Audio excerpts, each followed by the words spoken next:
ওম নমো ভগবতে বাসুদেবায়। জয় শ্রীকৃষ্ণ। রাধে রাধে। শুধু কৃষ্ণ ভক্ত, গৌর ভক্ত, হরিভক্ত, আমার মা সকল, বাবা সকল, আপনাদের প্রত্যেকের চরণে সশ্রদ্ধ প্রণাম। প্রণাম জানাই উপস্থিত সাধুগুরু বৈষ্ণব মণ্ডলীর চরণে, অনলাইন উপস্থিত কাছের দূরের আত্মীয় স্বজন, ভাই বন্ধু, ভক্ত শ্রোতা, সাধুজনা, গুণীজনা, আপনাদের প্রত্যেকের চরণে সশ্রদ্ধ প্রণাম জানিয়ে শুরু করছি আজকের গীতা পাঠ। তো আজকের গীতা পাঠের বিষয় কিছু গীতার আদেশ যদি আপনারা মেনে চলতে পারেন তাহলে আপনার জীবন বদলে যাবে, জীবন হবে ধন্য। সত্যি গীতাতে এমন কিছু রয়েছে, যদি একটি শ্লোকের মর্ম আমরা বুঝতে পারি তাহলে আমাদের কিন্তু জীবনের ধারা বদলে যেতে পারে।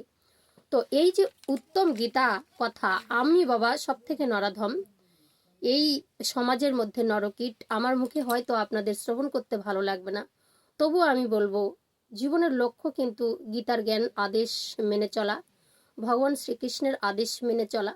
আমরা সনাতন ধর্মাবলীর মানুষ, তাই আমি আপনাদের কাছে অনুরোধ করব কিছুক্ষণ আমরা গীতার এই গানগুলি যদি শ্রবণ করি তাহলে আমাদের জীবন পরিবর্তন হলেও হতে পারে। তো চলুন আমরা চলে যাই। জয় শ্রীকৃষ্ণ। রাধে রাধে। যদি জীবনে তুমি ভীষণ কষ্টে থাকো, যদি কোনো বিষয়ের জন্য ভীষণ চিন্তিত থাকো, যদি কেউ তোমাকে তোমার মন ভেঙে দিয়ে চলে যায়, যদি জীবনের সুখ খুঁজে না পাও, অথবা তুমি সাফল্য অর্জন করতে চাও, তাহলে শ্রীমদ্ ভাগবত গীতার জ্ঞান তোমাকে শেখাবে কিভাবে সবসময় সুখী থাকা যায়, প্রতিটি যুদ্ধে জয়ী হওয়া যায়, আর জীবনের আসল সাফল্য অর্জন করা যায়। যখন মনে হয় এই দুনিয়া খুবই স্বার্থপর, সবাই কেবল নিজের স্বার্থর জন্যই বাঁচে, তখন গীতার জ্ঞান তোমাকে হিম্মত দেয়, আলো দেখায় আর পথ দেখায়। একটা কথা একদম পাকা, যে গীতার জ্ঞান বুঝে নেয় সে নিজের প্রতিটি সমস্যা সহজে দূর করতে সক্ষম হয়। তাই আজ আমরা সেই শ্রীমদ্ ভাগবত গীতার একটিমাত্র আদেশ শিক্ষার কথা বলবো। যদি তুমি এই আদেশটি মেনে চলতে পারো বা শোনো, তবে তোমার জীবনের প্রতিটি কষ্ট, প্রতিটি দুঃখ, প্রতিটি যন্ত্রণা দূর হয়ে যাবে, আর জীবনে যা চাও খুব সহজেই তা অর্জন করতে পারবে। চলুন, শ্রীমদ্ ভাগবত গীতার শিক্ষা। যা ঘটেছে সবই মঙ্গলের জন্যই ঘটে, যা ঘটেছে তা ভালোর জন্যই ঘটেছে, যা এখন ঘটেছে সেটাও ভালোর জন্যই ঘটেছে, যা ঘটবে সেটাও ভালোর জন্যই ঘটবে। শুনতে সহজ হলেও বুঝতে ভীষণ কঠিন, তাই তো? কারণ জীবনে আমরা অনেক অন্যায় করেছি বা অন্যায় হয়, কেউ আমাদের কষ্ট দেয়, যখন ব্যর্থতা আসে তখন পুরো পৃথিবীটাই ভুল মনে হয়।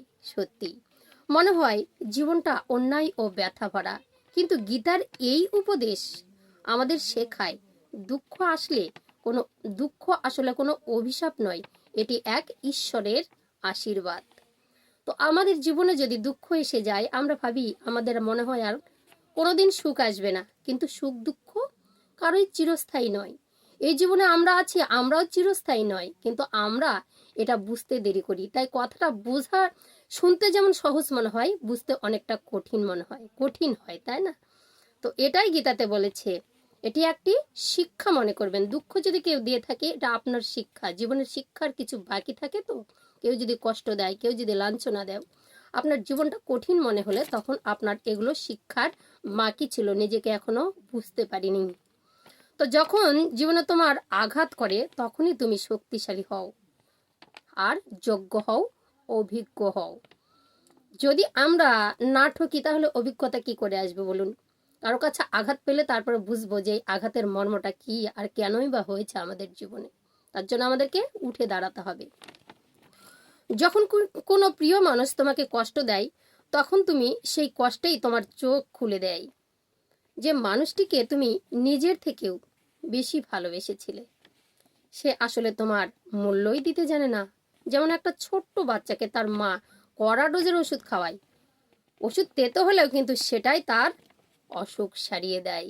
বেশ তেমনি জীবনের তেতো মুহূর্তগুলি তোমার ভেতরের ওষুধ। অহংকার, অজ্ঞানতা, দুর্বলতা সব কষ্ট মুছে দেয়। আর কি করে? বাস্তবে মানুষ সব সময় নিজের সীমিত গণ্ডির ভিতরেই বাঁচে। সে যা দেখে, যা শোনে তাকেই সত্য বলে মনে করে, কিন্তু সত্য আসলে প্রকাশ তখনই হয় যখন সে দুঃখে পড়ে বা তোমাকে দুঃখ দেয়। তুমি একা হয়ে গেছো বা একা হয়ে যায় নিজের চোখে পৃথিবীকে দেখতে শেখে। যতদিন মানুষ তোমার থেকে লাভ পাবে ততদিন তারা তোমার পাশে থাকবে, কিন্তু যেদিন তাদের স্বার্থ শেষ হয়ে যাবে সেদিন তুমি তাদের আসল রূপ চিনতে পারবে। এটা বাস্তব।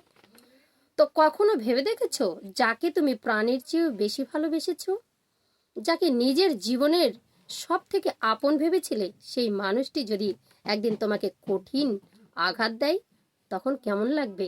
তাই তো তুমি নিশ্চয়ই অনেকবার শুনে এসেছো, আমি ভাবতেই পারিনি সে আমাকে এমন করলো, তার জন্য আমি কত কিছু করেছিলাম তবুও এমন করলো। অনেকেই এই কথাটা বলে, আমি কতটা ভালোবেসেছিলাম, কত কিছু দিয়েছিলাম, সে আমার সঙ্গে এমন করতে পারলো। এটা আমরা কিন্তু ভাবতেই পারি না। বাস্তবতা হলো, এই দুনিয়ায় প্রায় প্রত্যেক মানুষই মুখোশের আড়ালে থাকে।